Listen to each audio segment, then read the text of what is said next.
دیکھیں الحمدللہ ہم لوگ نماز کے معاملے میں اتباع رسول کا بہت زیادہ خیال رکھتے ہیں.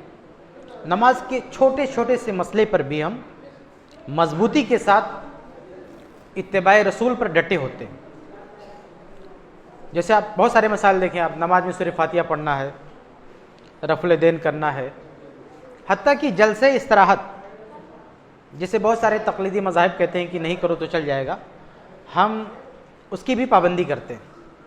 تو الحمدللہ نماز کے بارے میں ہم مکمل پابندی کرتے ہیں کہ ویسے نماز پڑھیں جیسے اللہ کے نبی صلی اللہ علیہ وسلم نماز پڑھتے تھے، اور ہماری نماز میں کوئی کمی نہ ہونی پائے، طریقہ وہی ہو. لیکن افسوس کے ساتھ کہنا پڑتا ہے کہ زکوٰۃ کے معاملے میں ہماری یہ دلچسپی دکھائی نہیں دیتی.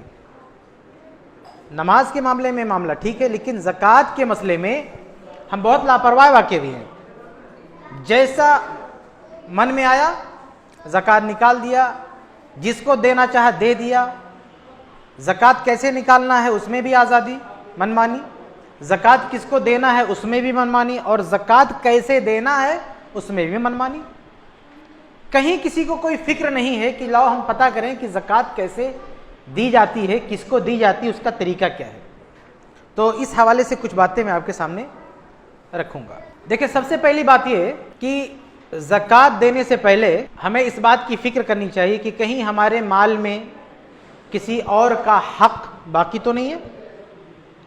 مال سے جڑے اور حقوق ہوتے ہیں، ان کی ادائیگی بہت ضروری ہوتی ہے، لیکن ان کی ادائیگی کے بغیر ہم زکوٰۃ میں شوق دکھائیں تو یہ اچھی بات نہیں ہے. سمجھ رہے؟ مثال کے طور پر ہم نے کسی کا لاکھوں روپیہ دبا کے رکھا ہے، کسی کا قبضہ کر کے رکھا ہے، کسی کا غصب کر کے رکھا ہے، چھین کے رکھا ہے، لاکھوں روپیہ کسی کا کھا کے بیٹھے ہوئے ہیں ہم. اور رمضان آتا ہے تو بڑی فراخ دلی سے لوگوں کی لائن لگا کے زکوٰۃ بانٹتے ہیں. لو تم بھی لے جاؤ، تم بھی لے جاؤ، تم بھی لے جاؤ. یہ کیا ہے بھائی؟ آپ دوسرے کا پیسہ دبا کے بیٹھے وہ نہیں دے رہے ہو اور اللہ کی راہ میں زکوٰۃ دے رہے ہو. ارے پہلے ان کا مسئلہ تو کلیئر کرو جن کے پیسے آپ باقی ہو. اس بات کی بہت ساری مثالیں ہیں کہ ہم بہت سارے لوگوں کے پیسے کھائے ہوئے ہوتے ہیں، بہت سارے لوگوں کا مال دبائے ہوئے ہوتے ہیں، پھر بھی زکوٰۃ بڑے شوق سے دیتے ہیں. لیکن اس کی ایک واضح مثال آپ کے سامنے رکھوں، وراثت کا مسئلہ ہے.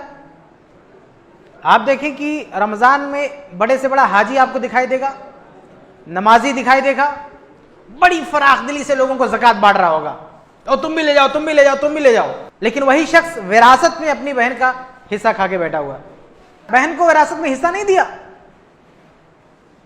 باپ کے مرنے کے بعد باپ کی ساری جائیداد پہ قبضہ کر کے بیٹھ گیا. اگر باپ کی بیوی یعنی اس کی ماں زندہ ہے اس کو بھی حصہ نہیں لینے دیا، نہ بہن کو لینے دیا، سب قبضہ کر کے بیٹھا ہوا ہے. اور رمضان میں بالکل جھولا رکھ کے تجوری کھول کے سب کو پیسے بانٹ رہا ہے. آپ سوچیں کتنا بیوقوف انسان ہے یہ زکوٰۃ دے رہا ہے لوگوں کو. ارے جس کا پیسہ واپس کرنا دینا لازم ہے، ضروری ہے، اس کا دبا کے بیٹھا ہوا اللہ کی راہ میں زکوٰۃ دے رہا. صحیح مسلم کی ایک حدیث یاد آ رہی مجھے، ابو ہریرہ رضی اللہ عنہ حدیث کے راوی ہیں، کہتے ہیں کہ اللہ کے رسول صلی اللہ علیہ وسلم نے صحابہ سے پوچھا کہ اتدرون ما المفلس، کہ کیا تمہیں پتا ہے کہ مفلس کون ہے؟ افلاس کیا ہے، مفلس کون ہے؟ تو صحابہ نے کہا کہ المفلس فینا من لا درہم لہ ولا متاع، کہ ہمارے بیچ میں مفلس تو وہ ہے جس کے پاس درہم نہ ہو، دینار نہ ہو، روپیہ پیسہ نہ ہو، وہ مفلس ہے. تو اللہ کے رسول صلی اللہ علیہ وسلم نے فرمایا کہ ان المفلس من امتی، کہ میری امت کا مفلس یعنی کنگال وہ ہے یاتی یوم القیامہ، جو قیامت کی دن آئے گا بصلاۃ و صیام و زکوٰۃ. قیامت کے دن کیا لے کر آئے گا؟ نماز لے کر آئے گا، نماز کی عبادت اور روزے کی عبادت اور زکوٰۃ کی عبادت. یہ صحیح مسلم کے الفاظ ہے، بصلاۃ و صیام و زکوٰۃ. لیکن اس کے ساتھ یاتی وقد شتم ھذا وقذف ھذا واکل مال ھذا، کہ کسی کا مال بھی کھایا ہوگا. اس میں ایک چیز کیا ہے, ایک لمبی فہرست ہے یہ غلطیاں کیا ہوگا. اس میں کیا ہے, اکلا مال ہذا, کسی کا مال کھایا ہوگا. ایک ساتھ دیکھیے دو چیزوں کا ذکر ہے کہ زکوٰۃ کا عمل لے کر آئے گا. زکوٰۃ یعنی کسی کو پیسہ دیا ہے, لیکن جرم کیا کیا, اکلا مال ہذا, کسی کا کھایا ہوا ہے. زکوٰۃ کی عبادت اس کے پاس ہے اور ساتھ میں حرام خوری بھی اس کے ساتھ میں. ایسا کہاں ہوتا ہے, کیسے ہوتا ہے؟ اگر ہم اپنے سماج میں دیکھنا چاہیں تو وراثت کے مسئلہ کو لے کے دیکھ سکتے ہیں کہ ایک آدمی اسی ممبئی میں آپ دیکھیں گے بڑے سے بڑا سیٹ رمضان میں تجوری کھول کے بیٹھا رہے گا, مولویوں کی لائن لگا کے صدقہ خیرات بانٹے گا, لیکن اس کی ہسٹری چیک کریں تو اپنی بہن کا کھا کے بیٹھا ہوا ہے. وراثت میں اپنی بہن کا ہڑپ کر کے بیٹھا ہوا ہے اور صدقہ خیرات بانٹ رہا ہے, لے جاؤ سب کو. صحیح مسلم کی حدیث ایسے لوگوں میں فٹ ہوتی ہوئی دکھائی دیتی ہے کہ قیامت کے دن نماز, روزہ اور زکوٰۃ کی عبادت لے کے پہنچے گا اور کسی کا مال بھی کھایا ہوا ہوگا. تو میرے بھائیو, زکوٰۃ کے بارے میں سب سے پہلی چیز میں آپ کے سامنے یہ رکھتا ہوں کہ اگر زکوٰۃ دینے کا شوق ہے الحمدللہ بہت اچھا ہے اور ضروری بھی ہے, لیکن اس سے پہلے ہم کیا کریں, ہماری ذمہ اگر کسی کے پیسے ہیں تو واپس کر دیں.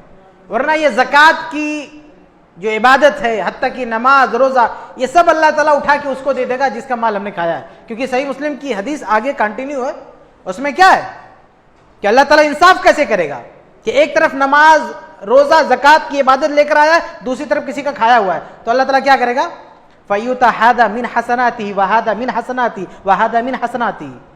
جتنے مظلومین کھڑے ہوں گے نا, اللہ تعالیٰ ان سب کو اس کی نیکیاں اٹھا کے بانٹتے جائے گا. کسی کو اس کی زکوٰۃ دے دے گا, کسی کو اس کو روزہ دے دے گا, کسی کو وہ دے دے گا. تو نتیجہ کیا ہوگا کہ اس آدمی نے نمازیں پڑھی, روزے رکھے, زکوٰۃ دیا, یہ سارا ثواب اٹھا کے اللہ تعالیٰ نے کسی اور کو دے دیا. یہ ہو گیا کنگال, یعنی بہت کچھ تھا لیکن کنگال ہو گیا, سب اٹھا کے اللہ تعالیٰ نے کسی اور کو دے دیا.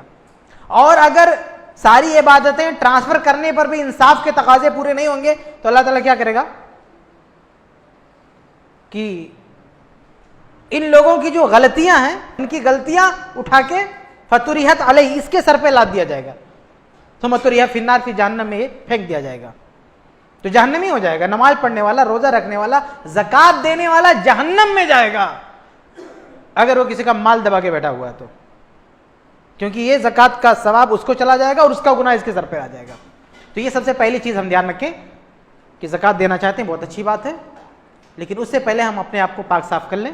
کسی کا مال دبا کے بیٹھا ہے تو اس کو ہم واپس کر دیں.